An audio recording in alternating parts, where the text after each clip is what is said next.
Good morning and welcome to Breakfast with Charlie State and Sally Nugent. Our headlines today. Dozens now confirmed dead in America's flash floods. The president blames climate change as the death toll rises.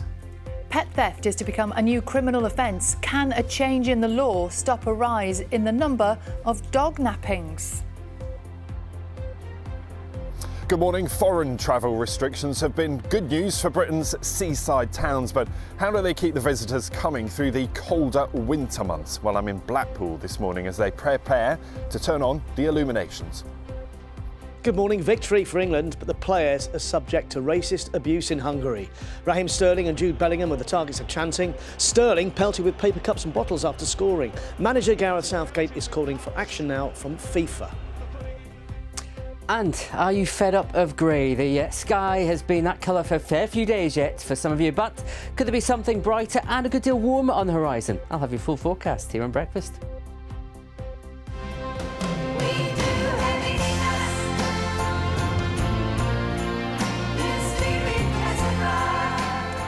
ABBA Fever as the band reunite for their first studio album for 40 years. We'll hear from fans and fellow musicians.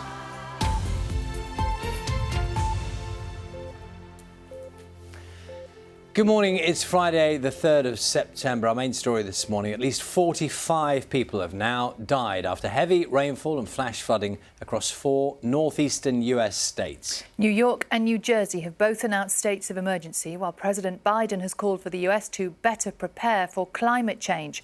Our North America correspondent Peter Bowes reports. A disaster that unfolded in minutes and claimed lives in several northeast states. The catastrophic flooding caused by the remnants of Hurricane Ida came out of the blue and caught New Yorkers off guard.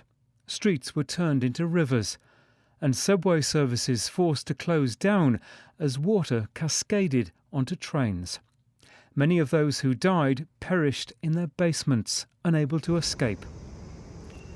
This is New York's Central Park, submerged after the worst flooding in a lifetime.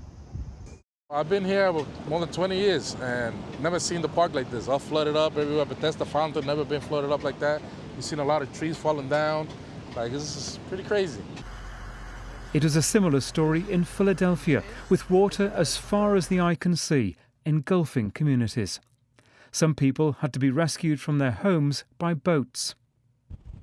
With the death toll still rising in New Orleans after Hurricane Ida struck with its full force on Sunday, and 50,000 people evacuated from parts of Northern California because of a massive forest fire this week, America is feeling the full wrath of extreme climate-related events.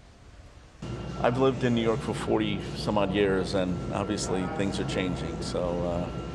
And I love South Lake Tahoe, and we're seeing that burn down right now too. So the whole West is in big trouble with. Wouldn't it be great if we could take all this rain and put it into California, for crying out loud, right?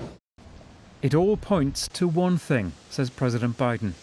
The past few days of Hurricane Ida and the wildfires in the West and the unprecedented flash floods in New York and New Jersey is yet another reminder that these extreme storms and the climate crisis are here.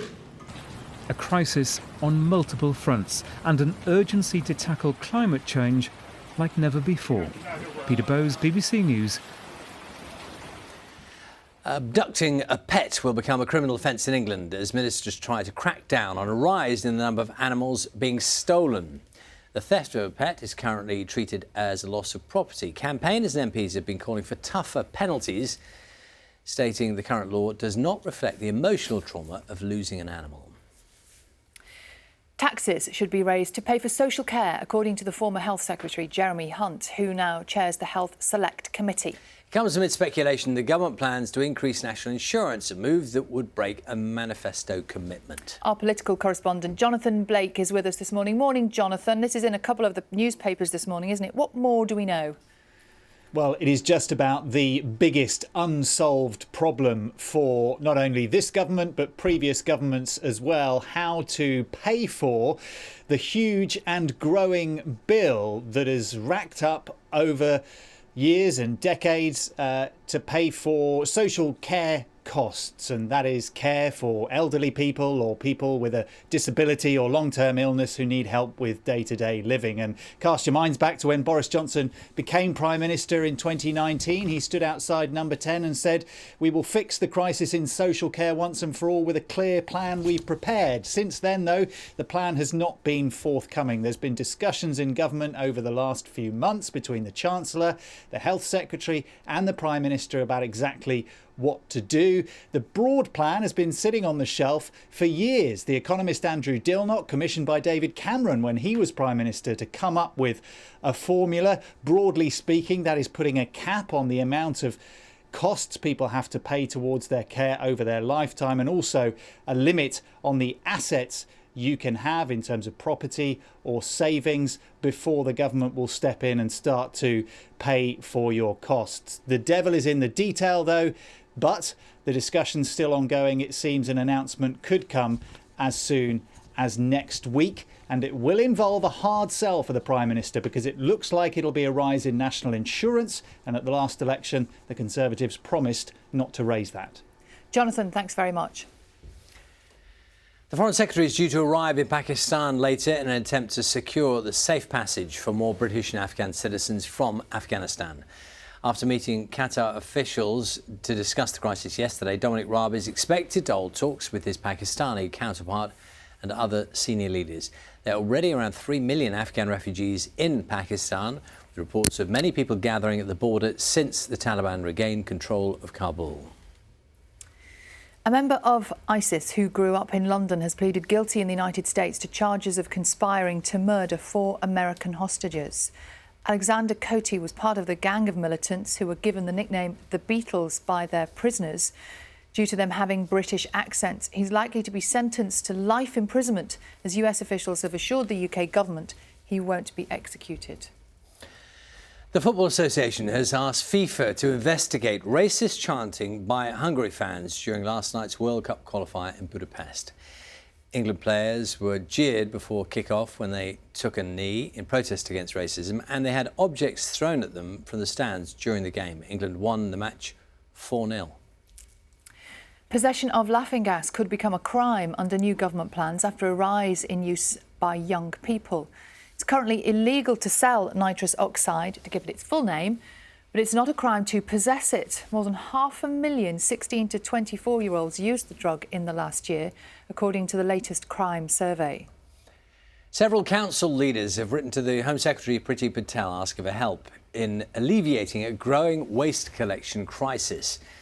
Councils across the UK have warned residents they could see delays or cancellation in collections due to a shortage of more than 100,000 HGV drivers. Some local officials believe granting temporary visas to European drivers would help.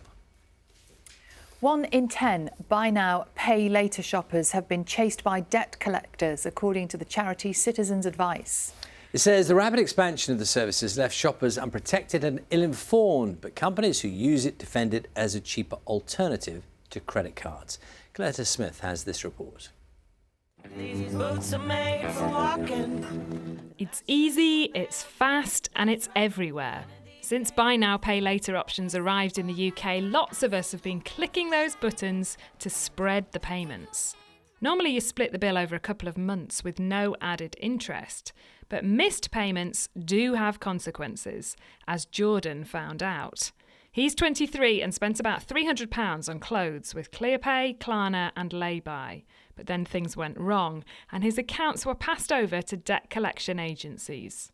At that time, I was in a financial situation where, OK, I have this first instalment that I can pay now. I'm going to get paid next week. I can pay the second instalment. I'm going to pay the next week, third instalment. I lose my job. And then I'm straight in debt for a while. Citizens Advice say that none of the leading retailers' websites clearly warned people that they could be referred to debt collectors or that they could be charged extra at that point. The charity's latest research shows buy now, pay later shoppers were charged £39 million in late fees in the past year. The problem with the buy now, pay later sector is that it's grown incredibly quickly. So it trebled in size in 2020 alone. And this means you have effectively an unregulated sector with with lots and lots of potential problems for consumers. So we'd like to see more prominence given to the warnings at checkout about the risks of perhaps paying late fees or the risks of being subject to debt collection. We'd like to see better treatment of those who actually fall into difficulty, as you have in other areas where people fall behind on payments in other sectors. So strong regulation is incredibly important. It's desperately needed and needs to be brought in as quickly as possible. The government say they're already planning to bring in regulation to protect consumers, but they also say that buy now, pay later can be a helpful way to manage your finances. Regulation can't come soon enough for debt charities, who say they're seeing more and more people turn to them for help. Coletta Smith, BBC News.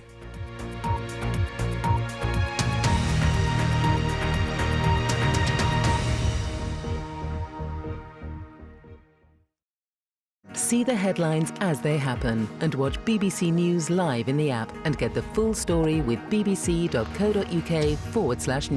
Follow the story for all the latest with BBC News.